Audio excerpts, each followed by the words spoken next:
देखो बच्चों, आज हम पढ़ेंगे सर्ट्स एंड इंडाइसेस, ठीक है ना। तो सर्ट्स एंड इंडाइसेस, घातांक करणी में क्या होता है कि पावर्स की बात चलती है। घातांक में पावर्स की बात चलती है, घात की बात चलती है। और करणी में क्या होता है कि करणी में जो पावर्स फ्रैक्शन में होती हैं उनके बारे में हम जानते हैं। तो जैसे मैं आपको दिखाता हूँ, यहाँ पर कहीं पर भी अगर ए स्क्वायर, ए का मतलब कोई भी नंबर है ना। जैसे 99 है, 99 की पावर 57 दिया हुआ है, 2 की पावर 89 दिया हुआ है।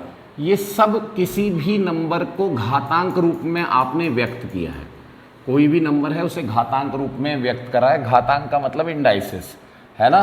और अगर आप क्या करते हैं, अगर आप वही a की पावर 1/2 कर देते हैं, b की पावर 2/3 कर देते हैं, c की पावर 4/7 कर देते हैं, तो यहाँ पर आप इसको करणी के रूप में व्यक्त कर रहे हो। 2 घात की करणी, 3 घात की करणी, ऐसे कहा जाता है ना। अगर आप देखो तो जैसे आपको यहाँ पर √a ऐसा लिखा हुआ दिखाई देता है, √a यानी a का वर्गमूल। a का वर्गमूल हुआ तो हम क्या करते हैं, उसे a की पावर 1/2 लिखते हैं। सही है। इस चिन्ह को हटाते हैं तो पावर 1/2 लगाते हैं। ऐसे ही यहाँ पर आपका a का क्यूब रूट है, तो a की पावर 1/3 इसका मान हुआ। मतलब यहाँ पर आपके कॉर्नर में, खोपचे में जो भी आएगा वो घात के रूप में बटे में चढ़ जाएगा। जैसे मैंने यहाँ 5 लिख दिया, यहाँ 7 लिख दिया, तो यानी इसका मतलब क्या हुआ, 7 की पावर 1/5।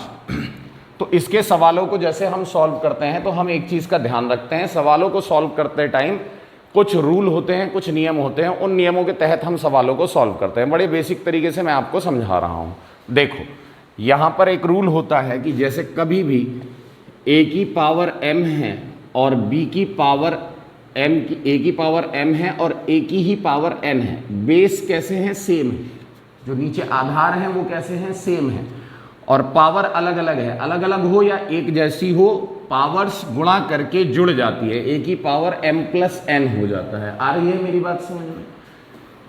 कभी भी a की पावर m भाग a की पावर n हो, है ना। या फिर कई जगह आप देखोगे कि a की पावर m/a की पावर n लिखा हुआ है, तो इसका मतलब होता है a की पावर m-n।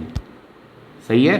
कहते हैं नीचे से n ऊपर जाएगा तो घट जाएगा, ऊपर से कुछ नीचे आएगा तो वो घट जाएगा, है ना। एक रूल ये होता है कि a की पावर m है और उस पूरे की पावर n है, तो a की पावर m गुणा n यानी a की पावर mn हो जाता है। ठीक है। कभी आपको दिखाई दे कि a गुणा b की पावर m है तो वो a की पावर भी m होता है और b की पावर भी m होता है ना। कई जगह आपका ऐसा आ जाएगा कि a/b की पावर -m है, तो आप इसे पलट करके b/a की पावर m भी लिख सकते हो। सही है ना। माइनस है तो प्लस हो जाएगा, अंदर वाला पलट जाएगा। तो इन रूलों के तहत ही, इन रूल्स के तहत ही हम सारे के सारे सवाल सॉल्व करते हैं। तो आ जाओ देखते हैं। पहले ये वाला सवाल देखते हैं। 16 की पावर 3/4। तो देखो 16 की पावर 3/4 है। 16 को आप 4 में भी तोड़ सकते हो और 16 को आप 2 में भी तोड़ सकते हो। अगर मैं ये पूछूं कि 16 की मिनिमम में तोड़ने की कोशिश किया करो, जैसे 16 है तो 16 को अगर मैं 2 की पावर में तोड़ूं तो 2 की पावर कितना बनेगा, 16। 2 की पावर कितना होता है, 2 दूनी 4, दूनी 8, दूनी 16, यानी 4 बार में आता है। तो 2 की पावर 4 करोगे, है ना, तो 16 टूटेगा। मैंने तो 16 को लिखा है ना बेटा 2 की पावर 4। मैंने तो 16 को लिखा है ना 2 की पावर 4। 3/4 तो मैंने नहीं लिखा है अभी। ये तो भाई 16 का रूप चेंज करके क्या कर दिया है मैंने, 2 की पावर 4। अब जैसे मुझे ऑफिशियली क्या कहा जाता है, मुझे ऑफिशियली कहा जाता है मोहित सर, है ना। और घर वालों के लिए मैं क्या हूं, मैं हूं मोंटी, है ना।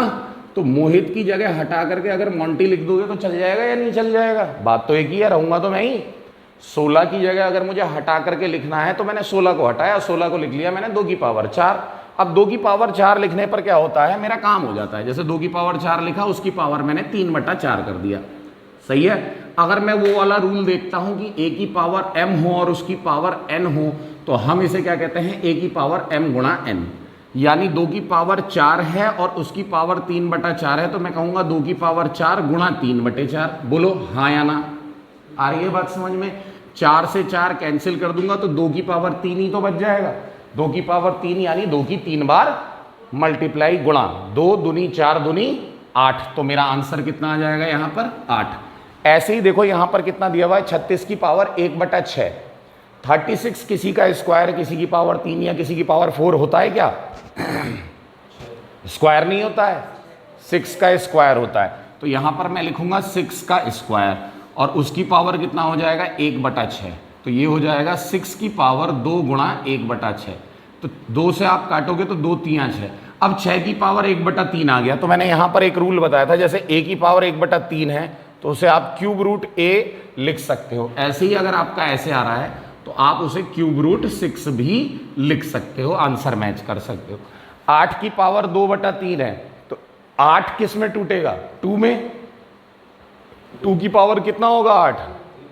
2 दूनी 4 दूनी 8, 2 2 जा 4 2 जा 8। तो मैं इसे 2 का क्यूब लिख सकता हूं और उसकी पावर 2/3 लिख सकता हूं। तो मैं क्या करूंगा 2 की पावर 3 लिखूंगा मल्टीप्लाई 2/3 लिखूंगा। 3 से 3 कट जाएगा। 2 का स्क्वायर कितना होता है 4 होता है। तो मेरा आंसर कितना आ जाएगा बेटा 4 आ जाएगा। आओ कुछ ये वाले सवाल देखते हैं। इन वाले सवाल में क्या है कि भाई समथिंग की पावर समथिंग, समथिंग की पावर समथिंग। अब ऐसा एक रूल हमारे पास यहाँ था कि भाई किसी की पावर कुछ है किसी की पावर कुछ है तो जोड़ देते हैं, पावर को ऐड कर देते हैं। लेकिन यहाँ पर देखो जब बेस सेम होगा तभी तो ये काम होगा। वहां 2 दे रखा है, यहाँ 16 दे रखा है, ऐसे कैसे काम चल जाएगा? तो 16 को 2 में तोड़ा जा सकता है। 2 में क्यों तोड़ रहा हूं? ताकि दोनों के बेस समान हो जाए। तो इसको मैं लिख सकता हूं 2 की पावर 4 और उस पूरे की पावर 0.16। यहां मैं क्या लिख सकता हूं 2 की पावर 0.36। मैंने आपको बताया a की पावर m होगा उसकी पावर n होगा तो a की पावर mn हो जाएगा। 2 की पावर 4 है 0.16, 2 की पावर 0.36, तो 16 और 4 की मल्टीप्लाई हो जाएगी, 16 चौक 64। तो 2 की पावर कितना हो जाएगा 0.64 हो जाएगा और यहाँ कितना हो जाएगा 2 की पावर 0.36। मैंने यहाँ पर क्या करा इन दोनों की मल्टीप्लाई कर दी। m की पावर n है ना तो मैंने उसकी मल्टीप्लाई कर दी तो कितना हो गया 16 चौक 64 हो गया। ठीक है, जब इन दोनों की मल्टीप्लाई हो गई तो बेस सेम हो गया। सही है। अब 2 और 2 है, बेस सेम हो गया तो मैं क्या करूंगा इन दोनों को जोड़ लूंगा। 64 और 36 को जोड़ोगे तो 100 आएगा, यानी 2 की पावर कितना आ जाएगा 1.00 आ जाएगा। तो मेरा आंसर कितना आ जाएगा बेटा 2 आ जाएगा। बहुत ही आसान होता है। अब इसको आप आराम से कर लोगे। यहां पर आप 4 को तोड़ सकते हो, 2 का स्क्वायर और उसकी पावर 0.5। लेकिन देखो 0.5 तो टूटता नहीं है तो 0.5 को मैं पॉइंट हटा करके नीचे 0 बढ़ा सकता हूं। यहां पावर 4 है, 5 एकम 5, 5 दूनी 10 आ जाएगा। जब मैं इसे सॉल्व करूंगा तो ये कितना आ जाएगा, जब मैं इसे सॉल्व करूंगा तो ये कितना आ जाएगा 2 की पावर 2 पंजे 10, 1.0। अच्छा यहाँ 1 की पावर 4 है तो कोई फर्क नहीं पड़ेगा। यहाँ 2 की पावर 4 है तो कितना हो जाएगा 2 की पावर 4 कितना हो जाएगा 16 हो जाएगा। 2 दूनी 4 दूनी 8 दूनी 16।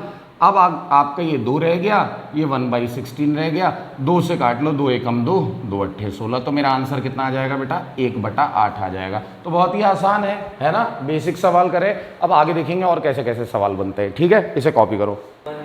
अब देखो आगे का सवाल देखते हैं। आगे के कुछ सवाल हैं, कैसे होंगे वो। जैसे यहाँ पर है आपका 27 की पावर 2x - 1 दे रखा है और 243 की पावर 3 दे रखा है। मैं बस इतना बताना चाहूँगा कि आप जो भी क्वेश्चन कर रहे हैं इस प्रकार का, जिसमें दोनों इक्वल हैं और x की वैल्यू बतानी है, पावर दे रखी है, तो हमेशा ध्यान रखना कि दोनों के दोनों नंबर सेम पावर में टूटेंगे, है ना। जैसे 27 है, 27 क्या होता है, स्क्वायर होता है या क्यूब होता है? क्यूब होता है। किसका क्यूब होता है? 3 का क्यूब होता है। तो 3 का क्यूब होता है तो आप इसको लिख लेना 3 की पावर 3। सही है।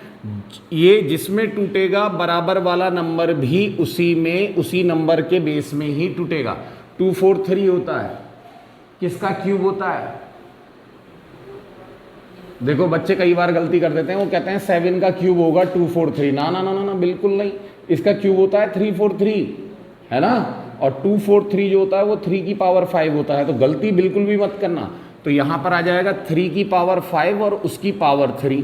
अब हमने ये पढ़ा है कि जैसे किसी की पावर a की पावर m हो, उसकी पावर n हो तो मल्टीप्लाई हो जाती है m और n की। तो यहाँ 3 की पावर 3 की गुणा इससे होगी तो ये कहेगा मुझसे भी गुणा कर। 3 दूनी 6x, भाई ये कहेगा मुझसे भी गुणा कर, मैं भी तो ऊपर हूँ, तो 3 एकम 3 आ जाएगा। यहाँ पर क्या आ जाएगा, 3 की पावर 5 तियाँ 15। अब देखो ये दोनों एक जैसे हैं नीचे वाले, तो आप कंपैरिजन करोगे तो यानी ऊपर वाले भी एक जैसे होने चाहिए। 6x माइनस 3 15 के बराबर होना चाहिए। माइनस का 3 उधर भेज दोगे तो कितना आ जाएगा, 6x बराबर 15 और 3 18 आ जाएगा।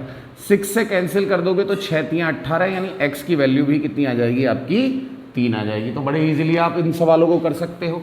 आ जाओ यहाँ पर ध्यान दो, यहाँ पर क्या कहता है, आपसे कहता है कि 2 की पावर इतना, तो जब ये 2 की पावर में टूटा हुआ है तो ये भी 2 की पावर में टूटेगा।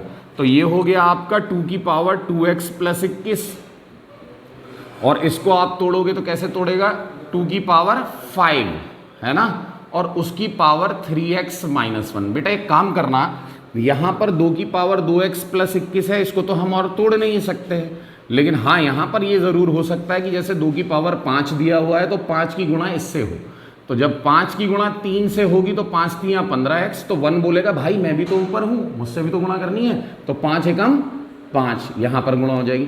दोनों को मैं कंपेयर करूंगा तो नीचे वाली चीज़ सेम है, तो यानी ऊपर वाली चीज़ भी क्या होनी चाहिए, सेम होनी चाहिए। 15x माइनस 5 आ जाएगा, 2x उधर जा करके घट जाएगा तो कितना बच जाएगा, 13x, और 21 में 5 जुड़ जाएगा तो कितना हो जाएगा, 26। 13 एकम 13, 13 दूनी 26, तो x का मान कितना आ जाएगा बेटा, x का मान आ जाएगा 2। कितने आसान सवाल हैं।